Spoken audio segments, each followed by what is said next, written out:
Greetings, Africans. Finally, Dr. Mbuyiseni Ndlozi has spoken out, right? Finally, Dr. Mbuyiseni Ndlozi has spoken out about what happened to him in the EFF and about his relationship with the EFF, right? I think you guys have seen that he was interviewed by the SABC, which is a public broadcaster, and he has announced that he is leaving, right? He is leaving party politics, right? Essentially meaning he's leaving the EFF, but will not be joining any other political party, right? As he says, he wants to explore, right? Wants to explore the academia space and the civil society space, right? But he said some very interesting things, right? He said some very interesting things in the process. Mainly, he has exposed Julius Malema and his cult in the EFF for lying, right? For lying on many fronts, right? The EFF leadership, right, with Julius Malema, of course, being at the head of that leadership, they lied. Firstly, they lied about Dr. Mbuyiseni Ndlozi's whereabouts, right? Because remember during that the EFF third NPA, right, the National People's Assembly, during the press briefing, when they were asked about Dr. Mbuyiseni Ndlozi's presence, whether is it present at a conference or what, and where his whereabouts, Julius Malema got so agitated, right? He got so angry that he couldn't hide, right? But remember, Julius Malema had given interview saying he does not know where Dr. Mbuyiseni Ndlozi is, right? And secondly, they had denied. Remember the reports came that Dr. Mbuyiseni Ndlozi had been barred, right? I myself even did a video on that, and for doing that, right, I earned so many insults. I earned so many insults from the cult followers, right? The EFF cult followers.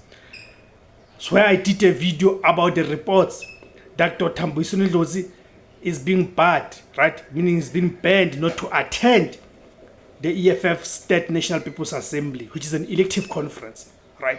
Which, by the way, he was touted as one of the people who will emerge, right? Who will emerge as part of the EFF's top six, right? Either be the deputy president or the secretary general. The EFF denied that. They said Dr. Ndlozi has never been barred, he's not banned, blah, blah, blah, and all of that. But he has come out now to confirm that indeed he was prevented from attending the EFF Third National People's Assembly, right? He was prevented because he says he was suspended 6 weeks prior to that conference, right? 6 weeks prior to that conference, right? And he was suspended based on a lie, right? On a lie that he was a double agent, right? Meaning he's working with the Umkhonto Wesizwe party to destabilize the EFF and recruit members of the EFF and all sorts of things, right?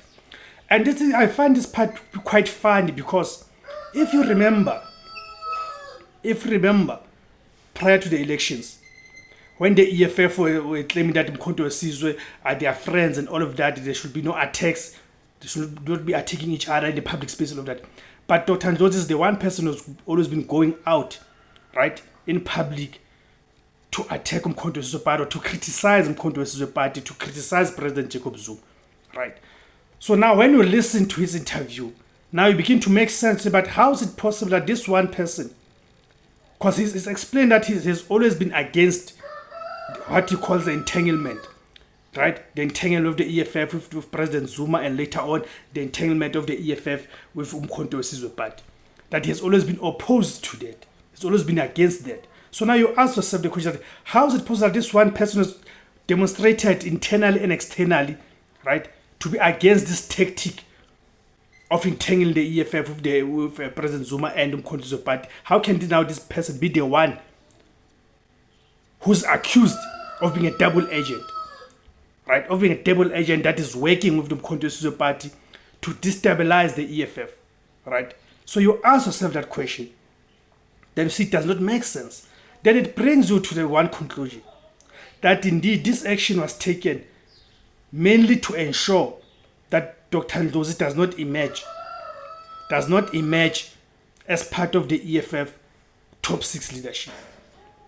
Because they understood very well that with Dr. Ndlozi's popularity and of course his brilliant mind in terms of articulation and all of that. Because even just to take you back, remember when there was this prior to elections, was this open border drama and all of such, where the likes of Julius Malema were unable to explain it. It was Dr. Ndlozi who went to public and was able to explain and salvage some credibility for the EFF in explaining this open border policy, right? So of course they know his ability, just like Julius Malema has always spoken about Dr. Ndlozi's capabilities and all of that. So they understand his brilliant mind, his capabilities, all of that. So they knew that getting him into the top 6, that will provide him a platform that will propel him even further, right? That will be a platform that will propel him even further, right? In terms of now going to the 4th National People's Assembly, right, in 2029.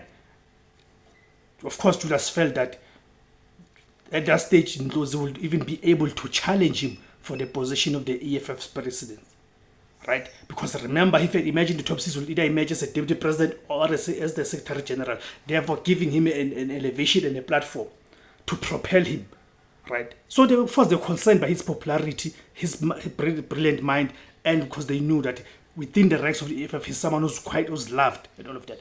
So Julius Malema was worried about Dr. Ndlozi's capabilities. So Julius Malema, of course, he suffers with that syndrome, right? That syndrome that he wants to be the dominant one in everything that he does.